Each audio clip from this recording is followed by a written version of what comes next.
Assalamualaikum warahmatullahi wabarakatuh. Bicara masalah rasis, kaum Belawi lah yang rasis ya. Mereka mengatakan pribumi rasis, padahal mereka sendiri yang rasis, bangsat banget. Mereka bilang pribumi tidak boleh mengawini Syarifah ya, tidak boleh mengawini Habib perempuan. Dan juga mereka bilang pribumi harus menyayangi Habib. Ya, harus mencintai Habib.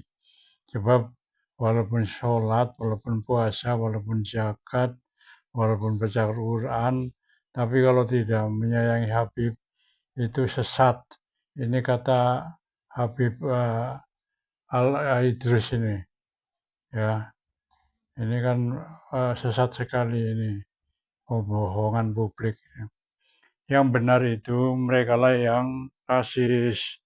Kalau orang Indonesia pribumi mah sopan-sopan, punya sopan santun, punya anggah ungguh, punya tata krama. Tapi kalau Habib-Habib kaum imigran Yaman, boro-boro punya tata krama.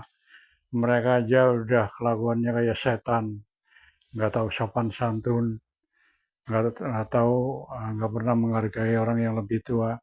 Kalau orang Indonesia, orang pribumi itu nggak usah diajari masalah sopan santun. Jadi kita bukan rasis ya, kita adalah manusia-manusia yang sopan dan santun sekali. Beda sekali dengan Habib-Habib migran Yaman, mereka nggak punya rasa sopan santun, malah rasis. Ya, rasis sekali pokoknya. Udah gitu arogan lagi. Ya, arogan sekali mereka. Menghina pribumi seenak jidatnya. Ini pemerintah harusnya dengar dan langsung ambil tindakan. Usir sajalah kaum Balawi itu ke Yaman sana. Dulu kan di zaman merdeka Pak Presiden pertama kita Pak Soekarno mau mengusir mereka sebetulnya. Tapi ditahan sama orang-orang Kiai-Kiai NU.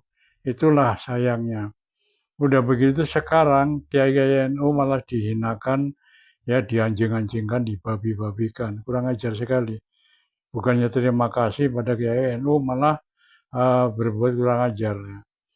Sebetulnya udah benar itu, Insinyur Soekarno udah mengusir mereka waktu merdeka. Ya, Belanda dipulangkan, Yaman juga mau dipulangkan, tapi ditahan sama Kiai NU.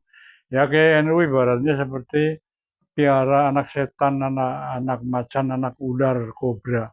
Sekarang anak kobranya udah besar ya, siap menggigit.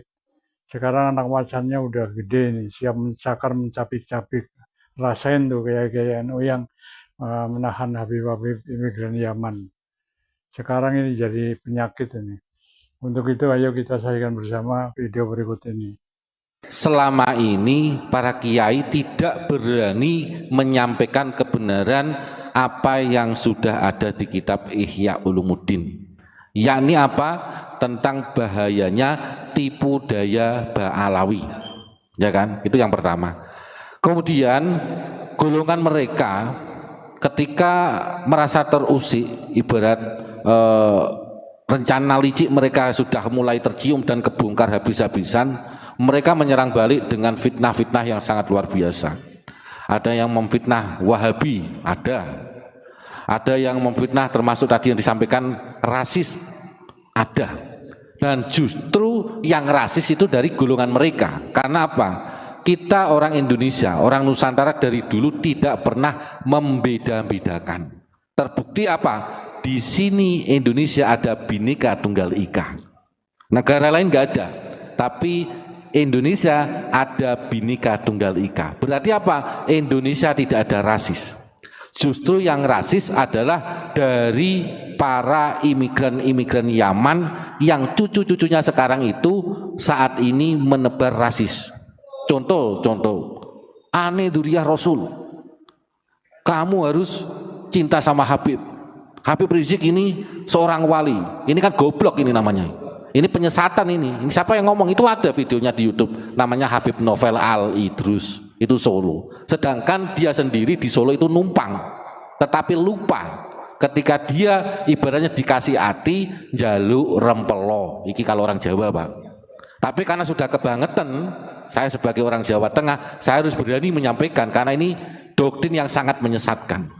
Kalau seorang wali jelas selalu mendoakan kebaikan kepada setiap umat atau makhluk ciptaan Allah. Itu salah satunya. Lah kan bisa dilihat, wong doanya saja itu semua jelek kok, ya kan? Bahkan ingin menghancurkan negara Indonesia, selalu melawan pemerintah. Kok dianggap wali? Ini sekolahnya di mana? Indonesia, tanah Jawa ini sudah gudangnya wali, bro. Betul Pak Imron? Hampir setiap desa ini banyak walinya.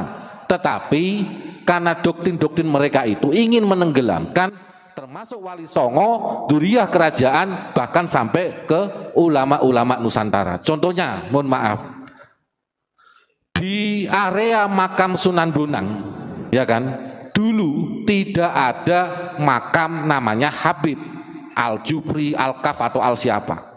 Tapi pada saat ini kita kecolongan di area makam Sunan Bonang, di situ ada banyak makam Habib-Habib. Sedangkan Duriyah Wali Songo, Duriyah kerajaan, saking takzimnya saja tidak berani meminta dimakamkan di lokasi area makam Sunan Bonang. Betul Pak Imron? Nah, ini kalau tidak kelakuan orang-orang Yahudi nggak mungkin. Kalau orang Nusantara pasti ada namanya tata krama dan etika. Tetapi pada saat ini Nusantara sudah cerdas semua, termasuk mereka bahkan ibaratnya ada doktrin kalau tidak mencintai Habib kafir. Ini doktrin sesat, nggak masuk surga macam-macam. Lah ini kan doktrin-doktrin yang menyesatkan. Ulama-ulama Nusantara ditenggelamkan gara-gara kitab dirubah oleh Wahabi. Mereka akhirnya merubah sejarah, sejarah para wali, sejarah kerajaan, bahkan sejarah NU dan sejarah Jatman. Berdirinya Jatman Torekoh itu pendirinya adalah Kiai-Kiai Qadiriyah wa Naqsabandiyah. Sejarah Jatman dirubah, sejarah NU mau dirubah, bahkan di tubuh PBNU sendiri banyak Habib-Habib yang sudah menyusup di organisasi NU. Sedangkan muasis NU itu tidak ada yang namanya Habib. Bahkan mereka membuat tandingan 1926 berdirilah NU tanggal 31 Januari, maka 1928 mereka membuat tandingan, ya kan, yang didukung oleh Belanda pada saat itu, yakni namanya Robitoh Alawiyah. Kok sekarang ada doktrin antara kiai dan Habib tidak bisa dipisahkan dari dulu? Ketemunya di mana? Mereka justru malah memisahkan diri.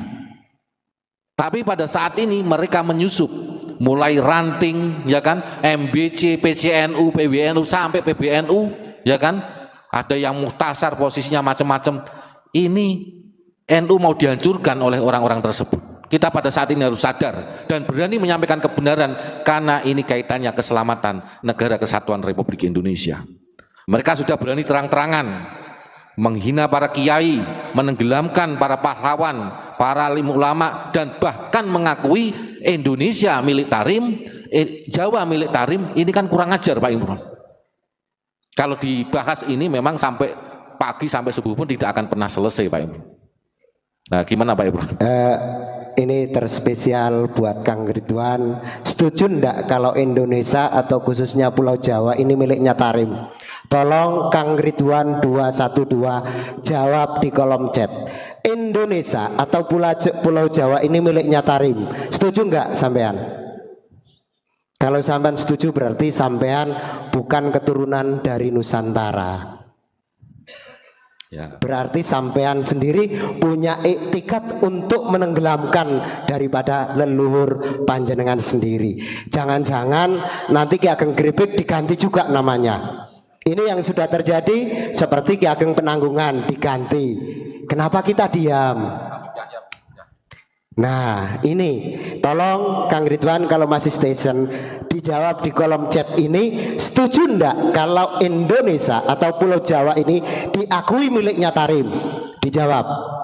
Jangan bisa mengkritisi, tapi saya juga bisa mengkritisi daripada apa yang Anda lakukan. Artinya apa? Kita berusaha jangan sampai leluhur kita ditenggelamkan oleh orang-orang yang mempunyai kepentingan untuk merusak daripada Indonesia ini. Kalau jenengan nggak berani jawab, berarti jenengan mengakui bahwasannya Indonesia miliknya Tarim ini salah, Jawa ini miliknya Tarim salah. Kalau jenengan nggak berani jawab, kalau berani jawab hebat. Berarti Anda bukan orang Nusantara, nggak pantas pakai KTP yang berlogokan Pancasila. Harusnya Anda tinggal di Yaman yang kedudukannya Tarim. Terima kasih. Ya, Pak Imron semangat sekali ini. Semoga beliau selalu diberikan kesehatan. Amin. Selain itu Pak Imron, ada doktrin lagi bahwasanya mereka menyampaikan bahwasanya Indonesia Wali Songo dari Yaman. Kenapa? Sekitar 2 tahun yang lalu kalau nggak salah, saya masih ingat di Sunan Ampel, karena di situ mengundang Habib ya. Beliau menyampaikan, Habib tersebut itu menyampaikan bahwasanya Sunan Ampel ini dari Yaman. Makanya sekarang termasuk kejadian di area makam Eyang Sunan Bonang ini, Habib-Habib itu sudah berani, sudah tidak punya etika, berani dimakamkan di area Sunan Bonang. Ini bisa dicek yang jenengan sering ziarah Wali Songo, kalau di Tuban monggo ziarah ke makamnya Sunan Bonang. Di situ ada makam-makam Habib, sudah banyak di situ. Nah ini kami sebagai dzurriyyah Wali Songo, kalau bisa secepatnya dibongkar itu makam Habib-Habib, kurang ajar itu. Ya mungkin terima kasih, saya agak terima kasih. Ya nanti biar disambung lagi Pak. Masih lagi ya tuh ya Allah. Karena gini. Sekarang itu memang oknum-oknum Habib dan bisa dikatakan sudah menyeluruh ya, sampai ke pelosok-pelosok desa. Kenapa di Tulungagung ada petilasannya Pangeran Benowo juga diganti Al-Muhdor? Karena di Tulungagung ada Habib yang bermarga Al-Muhdor, pasti akan diganti sesuai dengan marganya. Lah wong Pangeran Benowo ini trah kerajaan asli, trah Wali Songo, kok Habib berani-beraninya merubah menjadi Al-Muhdor? Kamu-kamu itu, kalian-kalian itu harusnya sadar, di Indonesia itu dibawa oleh Belanda. Termasuk Utsman bin Yahya ini adalah penjahat yang ada di Indonesia ini. Ini harus dipertegas dan harus dijadikan sejarah bahwasanya Utsman bin Yahya adalah penjajah yang berkedok agama di Indonesia. Kenapa seperti itu? Karena gara-gara fatwanya Utsman bin Yahya banyak kiai-kiai di Banten yang meninggal dunia.